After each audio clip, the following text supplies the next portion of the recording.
opposé très peu de résistance. En fait, il a d'abord tenté de tirer sur les policiers, puis il a été désarmé rapidement, il a été interpellé, il a été placé en garde à vue. Des chefs de tentative d'assassinat. Il a reconnu les faits, on le rappelait il y a quelques minutes, ça c'est très important, mais pour l'instant on n'en sait pas plus franchement sur les motivations de son geste. Ce qui est sûr, c'est que cet homme est âgé de 84 ans, c'est un ancien membre du Front National, il a même été en 2015 candidat à un poste au conseil départemental.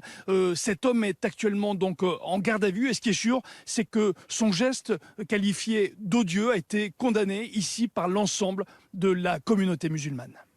Merci beaucoup pour toutes ces précisions en direct de Bayonne. Jean-Wilfried Forquès pour BFM TV. Nous accueillons Frédérique Espagnac. Bonsoir. Bonsoir. Vous êtes sénatrice des Pyrénées-Atlantiques, conseillère régionale, et Laurent Jacobelli. Bonsoir. Bonsoir. Porte-parole du Rassemblement national. Vous nous confirmez que Claude Cinquet ne fait plus partie du Rassemblement national? Je vous le confirme, depuis 2015, c'est-à-dire peu après l'élection, le responsable local du Rassemblement national, Front National à l'époque, lui a demandé de quitter le mouvement parce qu'apparemment il avait tenu des propos qui n'étaient pas conformes à ce que nous croyons et à ce que nous sommes. Bien sûr. Mais pourquoi avait-il été investi, du coup? Alors, il avait été investi parce qu'à l'époque, il n'avait pas montré ce type de choses. Il a subi, entre guillemets, une enquête comme tous nos candidats. Il avait un casier judiciaire vierge, il n'était pas poursuivi par la police.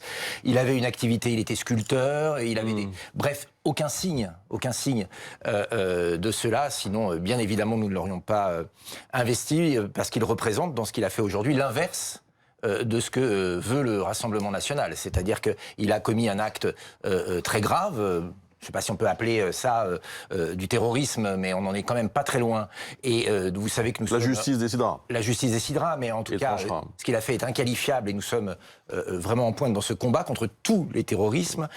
Donc clairement, il n'appartient à aucune des valeurs de notre mouvement et il est l'inverse de ce que nous représentons. Frédérique Espagnac, je le disais, sénatrice des Pyrénées-Atlantiques. Donc Bayonne, c'est chez vous. Bayonne, c'est chez moi. Entre guillemets, donc cette mosquée, évidemment, cette communauté musulmane qui a été frappée aujourd'hui. Mais juste avant de parler justement de cet aspect-là, est-ce que cet homme, vous en avez déjà entendu parler? Il habitait Saint-Martin-de-Seignanx, ça c'est dans les Landes en revanche. C'est juste à côté, oui, c'est juste le département voisin, donc du coup on arrive à avoir des informations assez rapidement, avec des propos qui avaient déjà été tenus au moment des attentats de Charlie Hebdo et d'autres dans sa commune, des agressions un peu visiblement en mairie. Qu'est-ce qu'il avait dit au moment de Charlie? Je ne vais pas moi me faire le porte-parole de ce monsieur. En l'occurrence, moi je voudrais quand même déjà évidemment adresser toute ma solidarité à la communauté musulmane. Vous savez, le Pays Basque, c'est une terre d'accueil. Et c'est une terre où, paradoxalement, les communautés, j'ai pas envie de dire les communautés d'ailleurs, les populations musulmanes et juives et autres vivent en parfaite harmonie. Ce qui est sans doute pas partout en France le cas, mais chez nous, il n'y a jamais eu de problème. Et donc voir, paradoxalement, à cet endroit, ces messieurs, puisqu'en fait, ils ont entendu le bruit d'une détonation. Les deux victimes. Les deux victimes, 72, 74 ans, se sont précipités, évidemment, à la sortie et se sont vus tirer dessus. Voilà, donc beaucoup d'émotions, beaucoup d'incompréhension que ça puisse arriver chez nous, parce que peut-être que dans d'autres parties du territoire français, ça... On l'a plus vu, en l'occurrence chez nous, ça paraissait inimaginable. Et j'ai envie de dire ce soir, si ça arrive dans les Pyrénées-Atlantiques et ça arrive en Pays Basque, j'alerte en tout cas ce que cela veut dire, en tout cas sur notre terre, en tout cas sur notre pays aujourd'hui. Je suis sénatrice, nous sommes à la veille d'un débat, vous le savez, au Sénat sur le port du voile, suite, pas que suite d'ailleurs, mais à l'interpellation d'un élu FN dans un conseil régional. Moi, j'alerte sur la situation aujourd'hui dans notre pays. J'ai envie de dire, toute personne politique, quel que soit le parti, doit chercher à apaiser, en tout cas, la situation dans notre pays. Notre responsabilité à tous, c'est de comprendre l'ampleur des dégâts et de bien comprendre la situation dans laquelle nous sommes. Voilà, et j'ai pas l'habitude d'avoir des propos catastrophiques, mais ce soir, au-delà de l'émotion qui est la mienne, puisque évidemment ce sont des gens de chez moi, et je crois qu'on ne réalise pas ce qui est en train de se passer en France si on ne comprend pas ce qui se passe ce soir. Oui. Qu'est-ce qui se passe en France ? Ce qui se passe, c'est, je crois, on le voit bien, au-delà de la question n'est pas là encore d'accuser tel, ou même les médias, comme j'ai pu l'entendre ces derniers temps, mais on voit bien aujourd'hui que le bien vivre ensemble, on a du mal aujourd'hui. Les fondamentaux qui sont aujourd'hui la Déclaration des droits de l'homme dans notre pays, où est le respect potentiellement d'un certain nombre d'usages et de croyances et autres. Nous sommes dans un pays laïque. Et paradoxalement, je crois qu'on en oublie un certain nombre de valeurs. J'ai envie de dire, la Déclaration des droits de l'homme, c'est ce qui fait chaque Français, ce que nous sommes.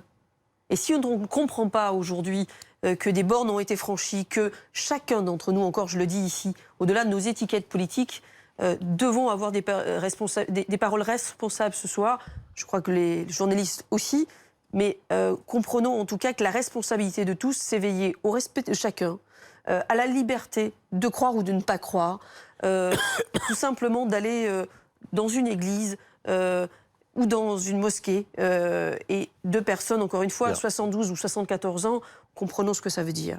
Monsieur Jacobelli. Oui, alors tout d'abord, moi j'aimerais adresser une pensée émue aux victimes.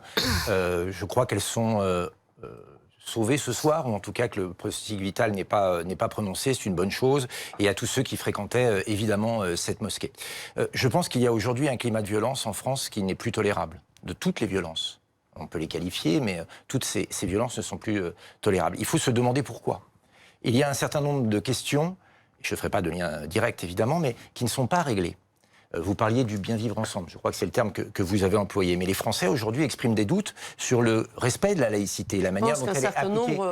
Je me permets de terminer. La manière dont elle est appliquée en France, les Français, on l'a vu dans une étude, je crois, qui est sortie hier, 7 Français sur 10, s'inquiètent de voir un certain nombre de signes qui pourraient remettre en cause nos valeurs sur l'égalité homme-femme, sur la laïcité. À force de mettre la poussière sur le tapis, de ne pas vouloir ne serait-ce que débattre de ces problèmes, de vouloir essayer de les régler, d'essayer de vouloir trouver des solutions. Je ne sais pas qui vous empêche de débattre de ça. Nous débattons. Merci. Vous ne parlez que de ça depuis 3 semaines. Excusez-moi. Non, mais si je peux me permettre de le préciser.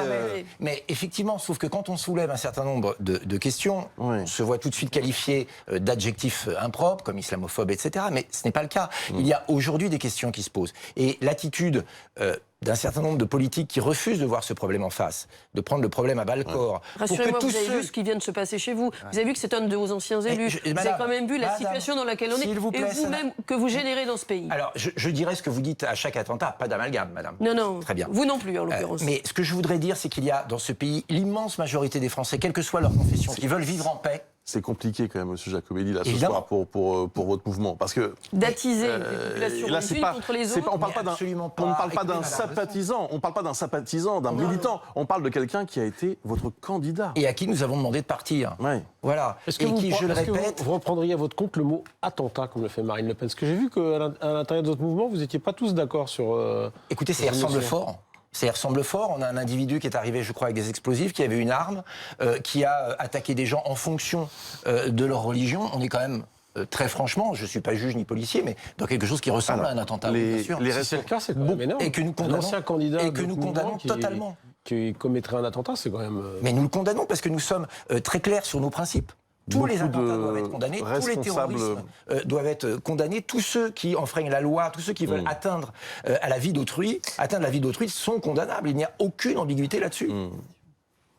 Beaucoup de responsables musulmans disent aujourd'hui qu'ils ne sont pas étonnés de ce qui s'est passé. Et on peut le comprendre, au vu des dernières, on va dire, les débats vous-même que vous venez de rapporter ces 3 dernières semaines, quand on voit ce qui vient de se passer, je crois que la population musulmane, elle a besoin de trouver sa place dans ce pays. Elle a besoin tout simplement de ne pas être coincée entre le Front National d'un côté et les radicaux de l'autre. Et donc elle a besoin tout simplement de trouver aussi, en l'état, un juge de paix, de ce point de vue-là. Ce matin, M. Boubacar disait sur une radio qu'il allait voir le président de la République pour lui dire que c'était plus possible de continuer dans cette stigmatisation des musulmans. C'est un message qui vous était adressé aussi. Je ne sais pas, en tout cas, s'il nous est adressé, il est mal adressé. Je crois que nous ne stigmatisons pas les musulmans. Pour nous, n'importe comment, un Français ne se qualifie pas en fonction de sa religion. Il respecte les lois de la République et il respecte les valeurs de la France ou pas. Et il y a des radicalisés. Et on fait bien la différence entre des musulmans, j'allais dire, complètement intégrés, qui vivent en France, qui sont français et avec lesquels il n'y a pas de problème, et quelques-uns qui font de l'islam une revendication politique, qui, derrière l'islam apporte des contre-valeurs à ce que nous sommes, je parle de l'égalité homme-femme par exemple, eh bien, non mais pour moi, ces gens-là, oui, nous devons en parler, oui, nous devons demander à ce que des mesures soient prises. Mais ce n'est pas parce qu'ils sont musulmans ou autre chose, c'est parce qu'ils se placent d'eux-mêmes, de par leur réclamation, en dehors du cadre de la République et de la laïcité. En dehors du fait de savoir si les musulmans sont contre l'égalité homme-femme... Non, j'ai bien dit les radicaux, madame. Oui, ce qui est étrange, c'est que vous faites un raccourci qui n'est pas acceptable. J'ai dit les radicaux, madame. Je viens de vous dire, en dehors du fait de savoir s'ils le sont, ce que moi je peux noter, c'est qu'on ne vous entend sur ce sujet qu'à propos de la question de l'islam. Ce n'est que dans ces circonstances-là qu'on entend le Front National parler de l'égalité homme-femme. C'est-à-dire qu'en fait, vous instrumentalisez cette question dans votre croisade contre l'islam qui est permanente.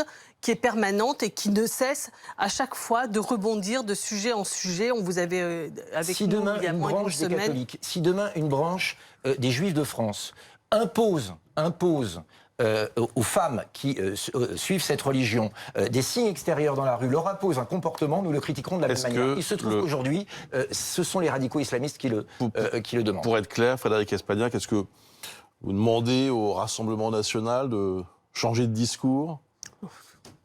Parce que vous croyez que c'est possible? Enfin, juste, Boris Toussaint, soyons réalistes sur tout. Possible que vous leur demandiez. Oui, je peux vous le notiez. J'ai bien peur que ça ne serve pas à grand-chose. La question, c'est au-delà du Rassemblement national. C'est chacun d'entre nous. Je crois aujourd'hui, je pense que la question se pose même demain. Vous voyez, au Sénat, on se pose. Arrive le débat. Faut-il avoir ce débat sur le voile dans ce climat-là? Faut-il avoir parce que les débats, on en parle, mais quelque part, il faut aussi d'abord chercher à apaiser tout ça. Et je me pose la question, d'ailleurs, faut-il le maintenir? J'imagine qu'il sera maintenu puisqu'il est à l'ordre du jour. Ça peut se poser, voilà. Bien, merci beaucoup à tous les deux. Merci d'avoir répondu à nos questions après cette attaque. On va y revenir dans quelques instants, hein, dès 23h bien sûr. Mais juste avant, avec vous, Benoît Galeret, on va revenir sur ce qui a été l'événement du week-end et cette fin de la traque d'Abou Bakr al-Baghdadi et cette photo qui fait parler depuis sa diffusion sur Twitter. On voit au centre Donald Trump en commandant en chef, supervisant donc depuis la Maison-Blanche cette opération. Et c'est une photo qui pose beaucoup de questions.